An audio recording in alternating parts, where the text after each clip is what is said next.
Olá, a BitCiência está de volta. E esta edição está de volta com 2 quadros que têm o selo BIT e são a cara do programa. Um é o Vida de Cientista, que nesta edição traz o professor Felipe Brandão, que em 2012 teve seu trabalho reconhecido. Foi um dos ganhadores do Prêmio Jovem Cientista do nosso estado, criado pela Fundação Carlos Chagas de Amparo à Pesquisa, a FAPERJ, que busca valorizar aqueles que se destacam no mundo da ciência. Suas pesquisas estão relacionadas à reprodução de ovelhas e cabras. Outro quadro que retorna ao nosso programa é o quadro Experimentos, que é sempre muito divertido e um dos campeões de acesso no site da BIT. Verdade!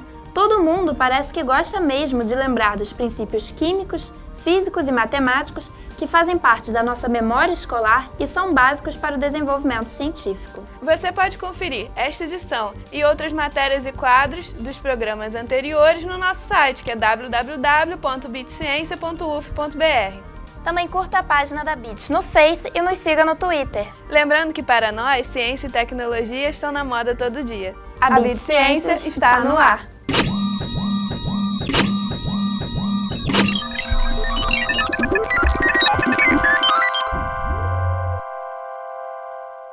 E a gente começa essa edição tratando de um assunto que faz a cabeça das mulheres. Mas talvez não devesse ser assim. A mesma ciência que produz alguns cosméticos ressalta que outros, como as escovas progressivas, podem fazer muito mal à saúde.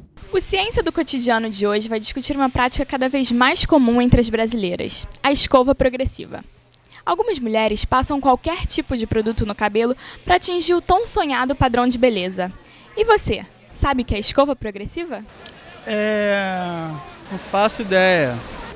Coisa de mulher, certo? Pra alisar o cabelo, né? Minha mãe faz muito. E você sabe o que é formol? Pra cabelo? Só de nome mesmo. É o que usa pra defunto. Produto que danifica o cabelo e faz mal à nossa saúde. Acho que eu já ouvi falar pra cabelo também, só que obviamente nunca usei. Você acha que vale tudo pra ficar bonita? Acho. Acho sim. Pro esposo no particular, lógico, né? Mulher maltratada ninguém olha, né? Só bem tratado. Vale a pena porque a gente gosta, né? Um homem que gosta de mulher, acho que ele gosta que a mulher faça o cabelo, ela cuide. Inclusive passar química no cabelo? Sim, vale tudo. Depende de uma pessoa para outra, acho que varia, né, cara? Depende do que a pessoa tá procurando de beleza. Às vezes a pessoa quer beleza uma coisa simples, aí não precisa fazer tanto esforço assim, né? Desde o Egito Antigo, o consumo de produtos cosméticos se tornou rotina em todas as classes sociais. Para atender a demanda, os salões criam novas escovas a cada estação. Quais são os tipos de escovas mais procurados ultimamente? Olha, ultimamente as mais procuradas são a Londo e a plástica dos fios, sendo que essas são, acho que tem 2% de formol que é liberada pela Anvisa. Tirando isso, a gente aqui não está fazendo. Elas diminuem o volume do cabelo e dando brilho e um liso temporário. Você acha que as mulheres ainda estão preferindo os cabelos lisos ou elas estão procurando só outros tipos de tratamento para o cabelo? Olha, hoje a procura de outros tipos de tratamento tá ganhando mais espaço no mercado. A pessoa quer sair com o cabelo mais anelado, mais natural. E as pessoas estão tirando mais o liso do cabelo. Mas nem todas que experimentaram o efeito liso continuam aderindo à tendência. Natália Jópilis, estudante de letras, conta que a fase passou e prefere deixar o cabelo mais natural. Em 17 anos, a gente se preocupa muito com a imagem que a gente vai estar passando para as pessoas, né? E a sociedade impõe em todo momento para a gente um padrão de beleza a seguir. Então, eu achava que para você ser aceita dentro de um grupo, que você precisava ser igual às outras pessoas, que têm cabelo liso e tudo mais. O que vale não é só a sua imagem, porque a imagem mantém uma conversa durante 15 minutos. E você precisa ter algo mais para oferecer para as pessoas, então não é isso que vale. A febre do cabelo liso trouxe para o mercado de cosméticos produtos nocivos à saúde. O formol, usado como conservante, foi proibido pela Anvisa em quantidades abusivas, por ser um agente cancerígeno. Conversamos com a professora de Química Florence de Farias para entender como o reagente age no cabelo. Formol está muito na moda, né? Mas, na realidade, o formol, o pessoal fala em alisamento com formol. O formol não é um alisamento, ele, na realidade, ele vai plastificar o cabelo, tá? O cabelo, a principal proteína presente no cabelo, que dá as nossas características de mais liso, menos liso, é chamada queratina.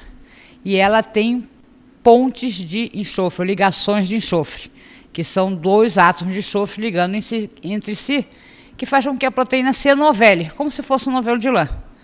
O formol, com o aquecimento do aquecedor, ele rompe essas pontes de enxofre. Rompe com essas pontes de enxofre, introduzindo CH2, que a gente chama, aumenta essa ponte de enxofre com uma chamada ponte metilênica, mais um átomo de carbono e 2 hidrogênios. Isso faz, junto com o enxofre, como se ele fizesse um filme. Na realidade, ele faz uma plastificação do cabelo. Você pode comparar até com maçã do amor, aquela coisa linda por fora e desidradada por dentro. É isso que ele faz com o cabelo, ele plastifica. E não é no cabelo em si que tem os danos todos do formol. O gás formol, a solução, ela é irritante para as vias respiratórias, para a pele. Existem relatos de que ele é cancerígeno. Quando, então, no salão de cabeleireiro, você aquece com o secador, você volatiliza, põe mais formol ainda no organismo e você respira mais formol. Professora, e quais são as outras utilidades do formol hoje em dia? O formol é principalmente usado como um desinfetante. Então, você usa muito para conservação, vocês veem que em cadáver, aula de anatomia, iscas você mantém em formol. Como desinfetante, tem uma solução lisoforme que você usa muito, que tem o formol. Então, o uso principal é como desinfetante. Você tem um pouco de formol em cigarros, em alguns defumadores, mas basicamente é como conservante. E a gente vê o uso comum que a gente associa mais é em conservação de matéria morta. Eu estou aqui com formaldeído nas minhas mãos e para eu poder manusear, para eu poder abrir essa garrafa, eu precisaria estar com esses óculos de proteção, com luvas e também precisaria ligar essa capela de exaustão, que ela solta o ar para fora desse ambiente que a gente está, para vocês terem noção de como o formaldeído é nocivo. E você está aí colocando ele no seu cabelo. Cabelo, cabeleira, cabeluda, descabelada. Essa matéria também faz a gente refletir se vale a pena fazer qualquer coisa para ficar bonita. O ideal é que as pessoas prestem bastante atenção antes de usar determinados produtos, mesmo que a tentação de ficar bonita ou bonita seja grande. E você, o que acha? Responda a nossa enquete sobre esse assunto no Facebook. Queremos saber melhor o que você pensa. E agora, ainda focando no mundo dos cosméticos, vamos falar de um que todo mundo sabe que é vital para os nossos tempos. Você adivinhou, né? É ele mesmo, o sabonete, um produto que acompanha a história da humanidade há muito tempo. Lavamos nossas mãos todos os dias. Mas será que realmente sabemos do que é feito o sabonete? O produto, como conhecemos hoje, foi inventado no século XIX com a incorporação das fragrâncias. Mas antes de Cristo, o sabão já era utilizado pelas pessoas. Com o avanço da tecnologia, o sabonete passou a ter várias cores, vários formatos e até mesmo fontes bem alternativas de matérias-primas. Uma delas é o óleo de cozinha. Um dos vilões do lixo hoje passou a ser herói. Alunos da Faculdade de Farmácia da Universidade Federal Fluminense descobriram como podiam utilizar essa gordura para fazer os sabonetes. Em julho de 2011, o professor Del Pinheiro foi procurado por alguns alunos para desenvolver o processo de reutilização do óleo. Buscou a parceria da universidade e montou um projeto de extensão. A ideia inicial era abastecer todos os cursos da UF com sabonete líquido sustentável, mas por falta de lugar apropriado e de mão de obra, a produção continua pequena. Só a gente que nós podemos produzir uns 4 litros, eu garanto 4 litros. Se produzir mais, vai ser bom. Mas aqui, porque aqui na sala, nesse laboratório, nós temos aula a sexta o dia inteiro, aula prática. Temos quarta-feira aula de 9 até 1. Temos segunda-feira aula de 2, então e terça e quinta que sobra, tem professores que dão aula aqui. Então você não tem como você assumir um compromisso de você produzir sabonete para toda a universidade. Apesar das dificuldades, a transformação da gordura em sabonete traz muitas vantagens. Porque isso é um resíduo que, jogado no meio ambiente, né, vai trazer muitos problemas. Porque, pelo que diz a bibliografia, é que 1 litro contamina 1 milhão de litros de água. Melhor que saber que existe é aprender como se faz. Por isso, pedimos aos pesquisadores do projeto para nos mostrar o processo de fabricação do sabonete. E o primeiro passo é filtrar o óleo e depois aquecê-lo a 60 graus Celsius. Enquanto ele está aquecendo, nós fazemos uma solução com a substância alcalina, tá? Fazemos uma solução e depois misturamos. E essa solução tem o quê? Essa solução tem hidróxido de sódio ou hidróxido de potássio. Tá? Mas porque só essas substâncias que vão fazer essa saponificação. Outra substância não vai fazer essa saponificação. Então, essa é uma das duas substâncias. Aí nós usamos a substância, fazemos a saponificação, aí forma uma polenta, igual um angu, você já viu um angu? Fica aquele, depois você coloca clarificantes, que ele vai ficar igual mel, então fica viscoso. E depois você vai verificar o pH, vai acertar o pH e vai fazendo as diluições, que fica muito concentrado, fica líquido muito viscoso. Você tem que diluir, mas diluir, o sabonete tem que ter uma viscosidade. Essa experiência é ensinada pelo professor nas aulas de Tecnologia de Cosméticos da Faculdade de Farmácia da Universidade Federal Fluminense.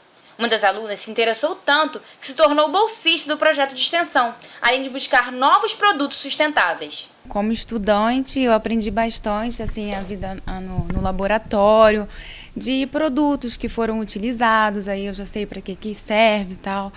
E é uma área que eu gosto, que é a de cosméticos, então eu achei assim, super interessante, né, para mim.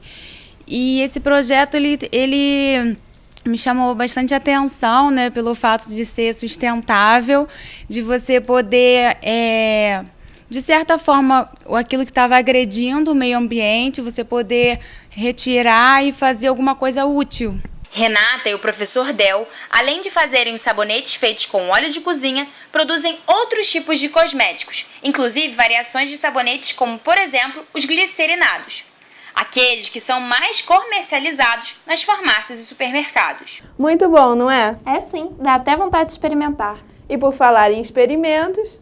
Mas dessa vez nada de fogo, certo? Certo, mas saiba que o fogo e os outros experimentos que já apresentamos na BITS fazem o maior sucesso. Se você ainda não viu, é só entrar no nosso site.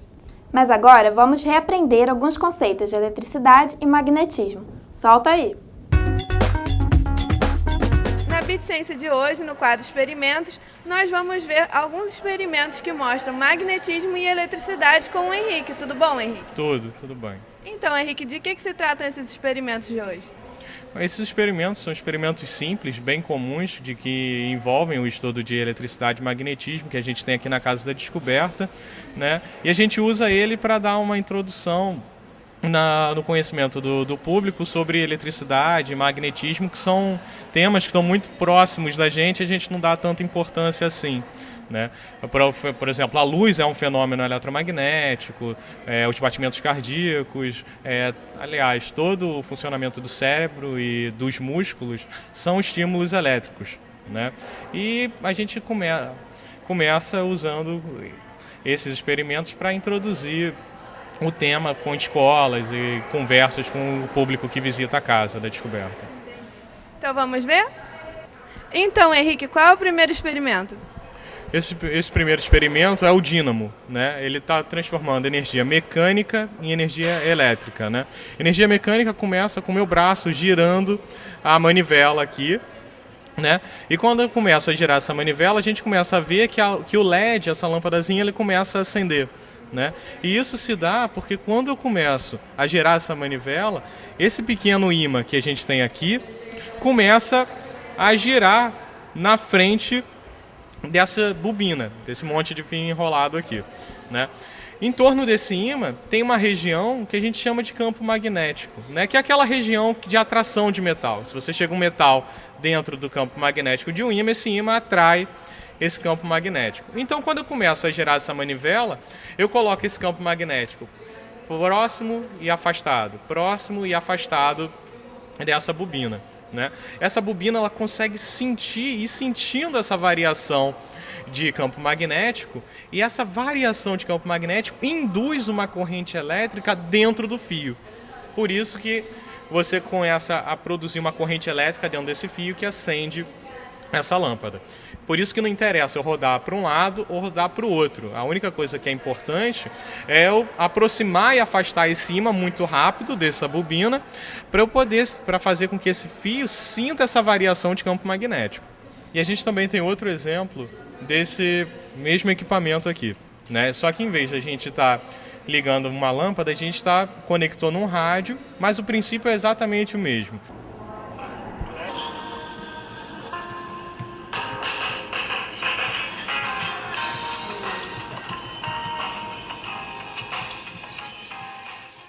Qual vai ser o outro experimento que a gente vai fazer hoje? O próximo experimento que eu trouxe, que eu selecionei aqui, foi o anel de Thomson. A gente como viu ali que um campo magnético que varia, né?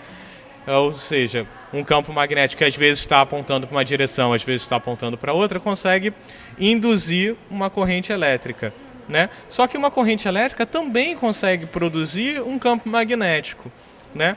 Então, por exemplo, para uma corrente elétrica produzir um campo magnético, ela precisa girar em torno de um pedaço de metal, girar em torno de uma haste de metal. Então aqui eu tenho uma bobina, né, que vai passar corrente elétrica quando eu ligar e vai ter um campo magnético nele. Aqui você vê que não tem nada, mas quando eu ligo a máquina, ele já ganha um campo magnético. Quando eu desligar, ele perde esse campo magnético, né? Então, só que esse campo magnético é um campo magnético que varia. Às vezes ele está para uma direção, às vezes ele está para outra direção, às vezes para uma, às vezes para outra, né? E a gente acabou de ver que um campo magnético que fica variando, ele consegue induzir uma corrente elétrica em algum lugar, né? E para a gente mostrar isso, eu vou pegar essa lâmpada LED aqui, ligada numa bobinazinha, né? Só vou colocar aqui, sem encostar em nada, e vou ligar de novo. A gente já começa a ver que essa variação de campo magnético que está aqui nessa haste consegue induzir uma corrente elétrica forte o suficiente para acender essa LED.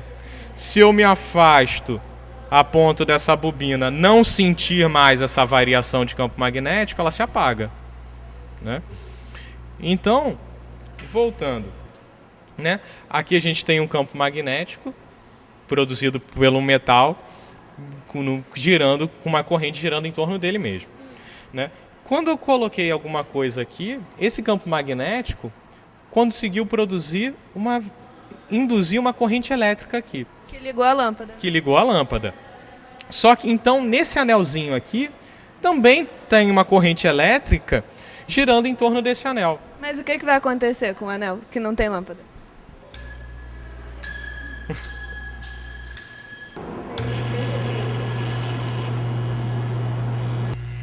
Quando você está aqui embaixo e teve a primeira força de repulsão, você conseguiu jogar ela para cima. Só que tem a força-peso do anel jogando ele para baixo, né? Então chega um momento em que ele quer cair e a força está jogando ele para cima. Ele quer cair, a força magnética joga ele para cima. Chega um momento em que a força-peso se iguala com a força de repulsão deles. Elas se cancelam e ele fica parado aqui. Como se tivesse um equilíbrio, né? Eles ficam em equilíbrio. Então, obrigada, Henrique. Esse foi o quadro Experimentos de hoje. Até a próxima. Agora, um breve intervalo. Mas voltamos rapidinho e no próximo bloco tem Vida de Cientista. E uma entrevista muito especial com o professor Wagner, nosso pró-reitor de extensão. Voltamos já.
livraria cuja reformulação foi pensada nos ideais de sustentabilidade e que segue o programa Recicle Ideias, cuja editora é a primeira no Brasil a receber o selo Carbono Zero, que oferece títulos que vão além do acadêmico, passando por uma gama de outros gêneros.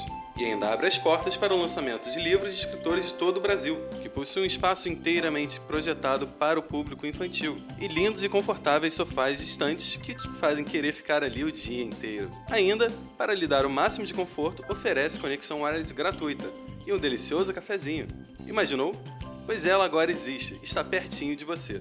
Livraria Icaraí, um novo espaço para a cultura em Niterói. Venha conhecer você também. Rua Miguel de Frias, número 9, Icaraí.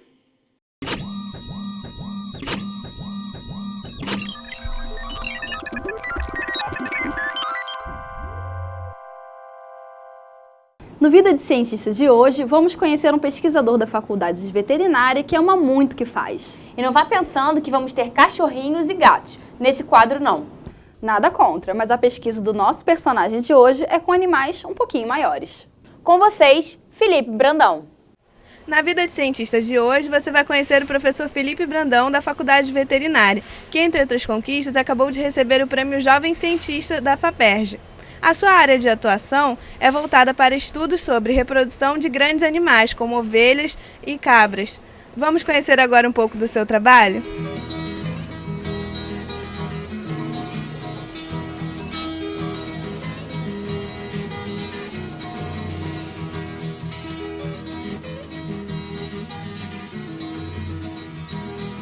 Professor, o senhor acabou de ganhar um prêmio, né, pela FAPERJ, Prêmio Jovem Cientista, e como é normal o veterinário ganhar esse tipo de prêmio ou dar um peso a mais para a pesquisa, como é que a sua equipe e o senhor receberam esse prêmio?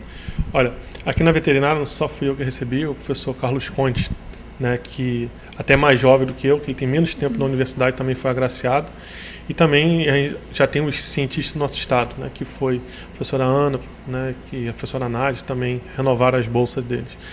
É uma satisfação muito grande porque é um reconhecimento do nosso trabalho. Não um reconhecimento da universidade, sim de uma agência financiadora, que no caso é a FAPERJ. Isso foi conquistado não só unicamente por mim, né, porque eu tenho uma equipe, tem 2 outros colegas que estão juntos, ajudando. Então, para a gente, foi muito bom para a equipe, né, e espero poder trazer mais recursos para a equipe. Na faculdade, a gente tem uma fazenda escola, que a gente tem liberdade para fazer as coisas. Né? A fazenda escola, quando foi comprada pela universidade, ela inicialmente foi pensada em ensino apenas. Né? Eu já parto do princípio que a pesquisa ela traz recursos para manter as estruturas da fazenda, né? E junto com a pesquisa está o aluno da graduação, está o bolsista de C, está o aluno do mestrado.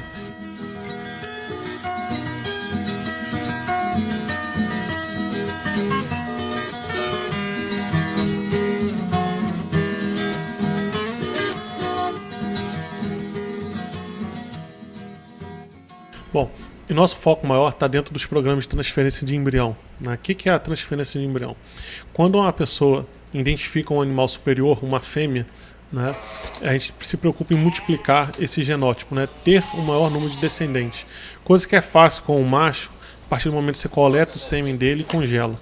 Né, a fêmea já fica mais limitada. Então, o nosso objetivo é ter mais descendentes de uma fêmea.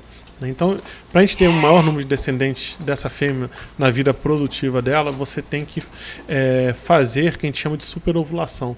Fazer com que a fêmea, ao invés de ovular uma única vez, dando origem a um cordeiro nascido, você consiga fazer com que ela ovule várias vezes, né? 7 dias depois a gente vai lá nesse útero dela, recupera essas estruturas embrionárias, congela ou passa para outras receptoras, que a gente chama as barrigas de aluguéis. Né? Então, a espécie ovina, ela ainda não, a técnica de transferência de embrião ainda não está muito clara para a espécie ovina, principalmente na raça santinês. Então, a gente já teve projetos em cima de programas de superovulação, avaliando protocolos, e agora, com o Jovem Cientista, nosso foco é tentar coletar esses embriões, né? Porque o colo uterino da ovelha ele é muito tortuoso, o que dificulta muito a coleta desses embriões de uma maneira não cirúrgica. Então a gente vê que isso é um processo muito traumático para o animal, não confere um bem-estar a esse animal. Então a gente está focando em quê? Em coletas não cirúrgicas. Qual é a diferença da cabra para a ovelha? A ovelha ela tem a cauda para baixo e a cabra tem a cauda para cima. Eu sempre brinco com os meninos que a ovelha que a gente tem aqui no estado do Rio não é aquela ovelha dos sonhos deles quando a mãe manda contar carneirinho, né? Não é aquela ovelha lanada, a que a gente tem aqui é aquela ovelha deslanada. Como é que é a sua rotina de trabalho? Olha, é intensa. Eu falo assim, a gente tem que ser apaixonado pelo que faz, né? Eu acordo de manhã já com o celular na mão, já vendo e-mail, já tentando responder, venho aqui para a faculdade, sempre atendendo aluno de graduação, os alunos de estágio supervisionados, aí vem os orientados de mestrado, então eu tenho 4 orientados para defender, então eu fico tendo que ler muito, né, as dissertações. Aí você tem todo um serviço de secretariado que você tem que fazer, convidar a banca, né. Agora, tem dias que é mais tranquilo, né, às vezes eu tenho que me esconder no fundo do laboratório para ninguém me ver, às vezes, muitas vezes, tem que ser amigo, psicólogo do aluno, conversar, que aí vem com problemas pessoais, né, você tem que orientar. Agora, você tem que abrir mão de muita coisa, né. A minha sorte, que a minha noiva também é professora da UF, também é veterinária, então ela entende muito, ela entende eu chegar em casa, ainda ter que ler coisas, final de semana, a mesma coisa. Minha mãe às vezes não entende, né? Ela acha que por ser professor, sou funcionário público, está mais tranquilo. Mas foi até muito engraçado que quando teve a premiação da Laurea Acadêmica, né, eu fiz questão de levá-la para mostrar para ela que todo esse sacrifício é reconhecido. Vale a pena, né?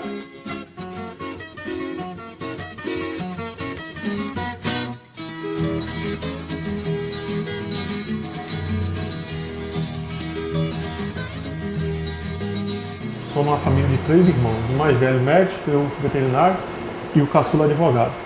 Então, na época de férias de colégio, né, a gente ia para casa da minha avó na fazenda. Né? Então, desde criança, estou criado em fazenda. O que acontece? Aí, férias, né? E meu pai também, apesar de ser médico, é doido com animal, me despertou essa vontade. O hobby hoje em dia é cuidar das minhas rosas, né? Eu recente fiz um canteiro de rosas e minha diversão é quando minhas rosas estão dando flor. O que te inspira? Olha, o que inspira são os questionamentos dos produtores, né? Você vê eles com dificuldades em determinadas técnicas, né? Por exemplo, recente um criador de ovelha leiteira em Vassouras trouxe um rebanho do Rio Grande do Sul para a condição do estado do Rio de Janeiro. Então a gente não tinha informação de como que essas ovelhas iriam responder a protocolo de sincronização de cio.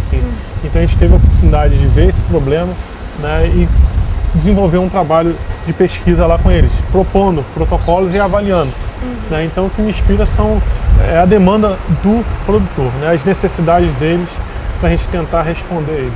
Além das parcerias aqui dentro da universidade e da parceria com a FAPERJ, o senhor tem alguma outra parceria fora da universidade? Sim. Temos um grande parceiro que nós temos, é a Embrapa Gado de Leite. Então um exemplo é agora um programa do governo federal, né, que é a erradicação da pobreza. A gente tem um projeto junto com a Embrapa para produzir embrião de cabra, né, embrião de cabra meio sangue.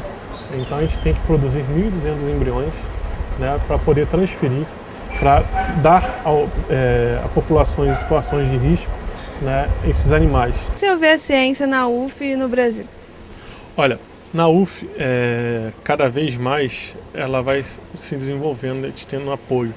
No Brasil, ainda tem muito o que fazer, em apoio, principalmente apoio financeiro. Né? Então a gente fica muito aquém ainda dos outros países. Né? Eu acho que muito tem sido feito, mas ainda falta mais apoio financeiro para que a gente possa dar aquela deslanchada. E é isso, eu sou suspeito, eu vivo muito essa universidade, sou apaixonado pela UF. Às vezes eu não sou entendido, mas assim, em casa mesmo, né, eu me dedico, isso aqui é minha vida, minha dedicação é isso aqui. Né, eu vou falar, paga meu salário a população, né, então eu tenho que honrar. Né. Eu ainda vou viver para ver isso aqui demolido e um prédio novo, bonito.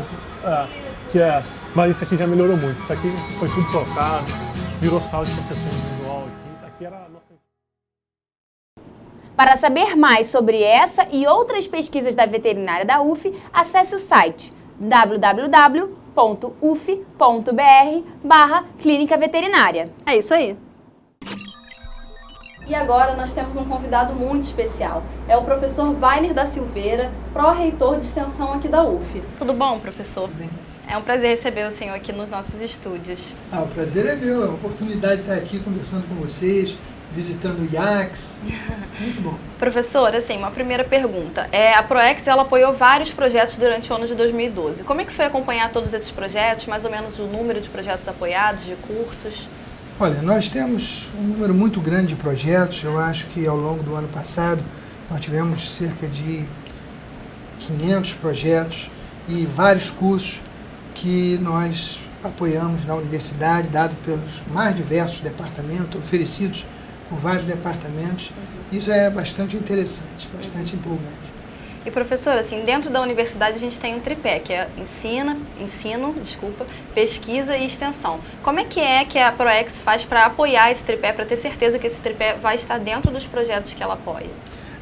A questão é a seguinte, a divisão entre ensino, pesquisa e extensão é muito interessante, porque a maioria das pessoas sabem exatamente o que é ensino. Se você perguntar a qualquer aluno da nossa universidade o que é ensino, eles sabem. É a transferência do conhecimento. Se você perguntar o que é pesquisa, também todos sabem. É a criação do conhecimento, ou irão dar outras definições bastante corretas. Mas se você perguntar o que é extensão, as pessoas têm muita dificuldade em definir. As pessoas às vezes não percebem a importância e o que é a extensão. A extensão é pesquisa também, tá? A extensão liga as pesquisas, mas a extensão é quando você vai fazer alguma pesquisa voltada para a sociedade, quando você está preocupada com o impacto que essa pesquisa tem na sociedade. A pesquisa em que você faz extensão, ela tem uma relação dupla. Quando nós, enquanto universidade, vamos à sociedade e desenvolvemos pesquisas que serão de um uso mais imediato da sociedade. É a função da universidade em aprimorar a sociedade em que nós estamos inseridos. Mas a extensão não é a universidade ir e ensinar a comunidade, a universidade ir e apoiar a comunidade apenas. Nós também aprendemos muito com os costumes, com as necessidades, com aquilo que eles precisam, e daí geramos novas pesquisas. Então a universidade faz pesquisas, tem a oportunidade de fazer pesquisas que vão atender às necessidades da comunidade. Além disso, nós temos muitos bolsistas, então nós colocamos nossos alunos, tanto os alunos de pós-graduação, mestrado e doutorado, mas também os alunos de graduação, participando dessas pesquisas e aprendendo a importância do quanto a universidade pode ajudar as comunidades. Então seria uma ligação direta entre os alunos da UF, os bolsistas, os professores, entre a comunidade acadêmica como um todo e a comunidade.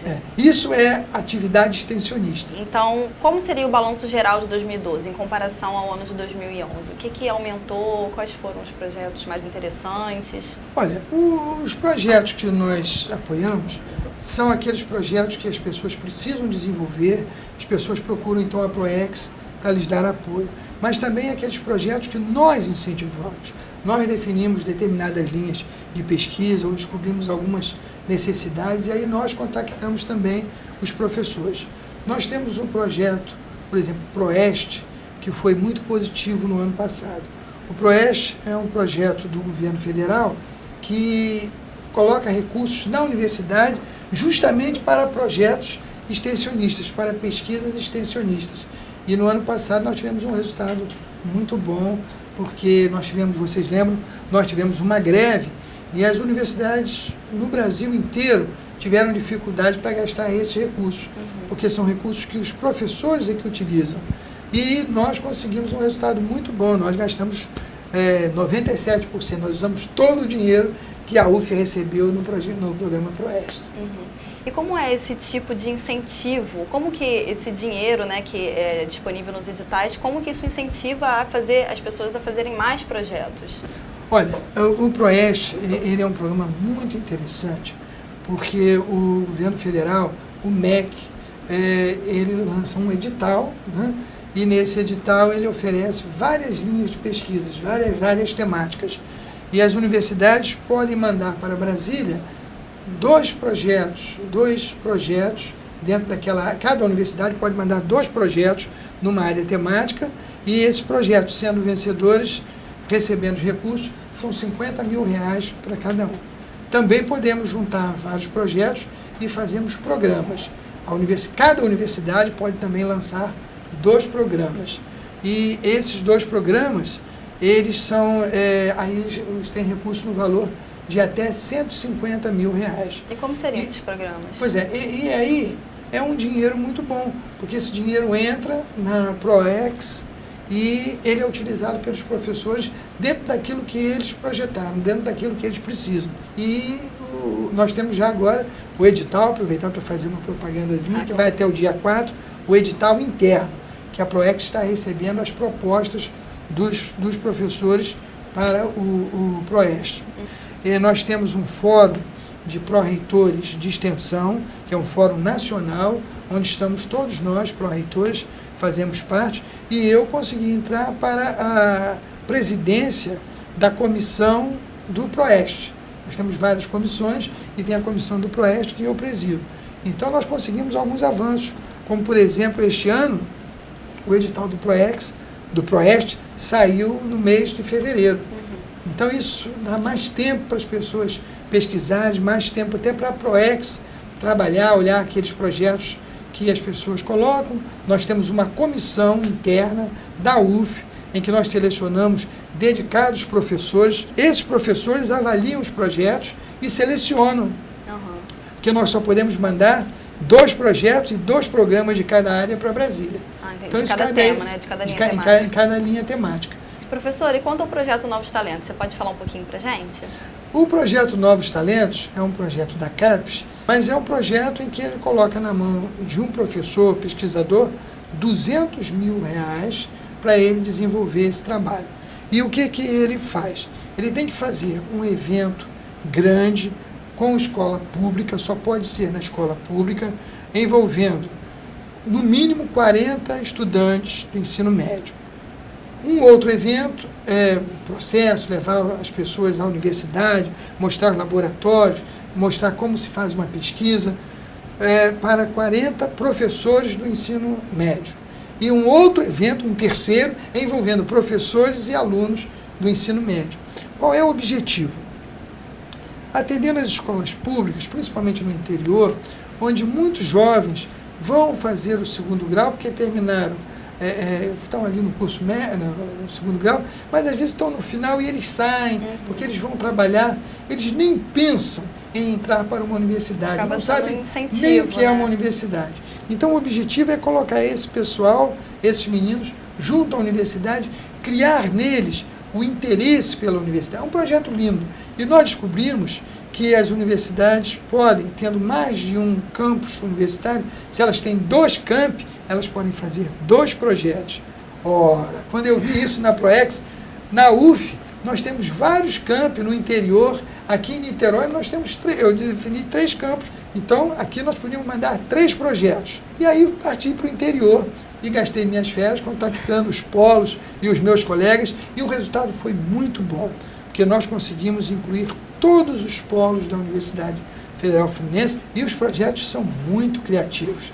Pádua, não sei se vocês conhecem Pádua, noroeste fluminense, uma cidade pequena, uma estrutura pequena ali, e não tem muita indústria, não tem muita coisa.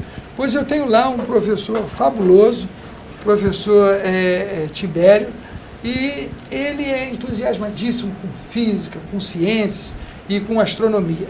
Olha o projeto dele. Ele vai dar astronomia para as escolas, mostrar aos professores como é a astronomia, como é que desenvolve, e aos alunos também. E ele tem 3 áreas que vão ser estudadas de astronomia lá em Pádua, um detalhamento assim de astronomia, que é uma coisa interessante, se estudar as estrelas, os planetas, né? E aí esses alunos vão participar. E os alunos vão construir os telescópios, porque nesse projeto o professor não pode comprar um telescópio, comprar um computador. Ele pode comprar as partes e ensinar os alunos a montarem. Telescópio é uma coisa muito interessante. Antigamente não existia telescópio assim numa loja. Hoje nós já vemos todos importados. Imagina esses meninos, 3 ou 4 deles que se apaixonem por astronomia, por fazer os telescópios, eles agora vão querer entrar para uma universidade, vão querer estudar astronomia, física, essas coisas, mas eles têm a oportunidade em Pádua de, por exemplo, criar uma empresa de fabricação de telescópios, e com as facilidades que temos hoje de vendas pela internet, nós podemos transformar a Pádua num grande centro de produção de telescópios para astrônomos amadores. Olha que coisa interessante. É um incentivo, eu estou dando esse né? exemplo porque ele é interessantíssimo. Com certeza. É né? um incentivo à criação de novos profissionais. E aí o jovem, ele vê que ele pode criar, que ele pode fazer, que ele pode contribuir para o crescimento do país e para o crescimento dele próprio. Nós fizemos 10 projetos. É a universidade, sem dúvida, que teve mais projetos encaminhados, fomos nós.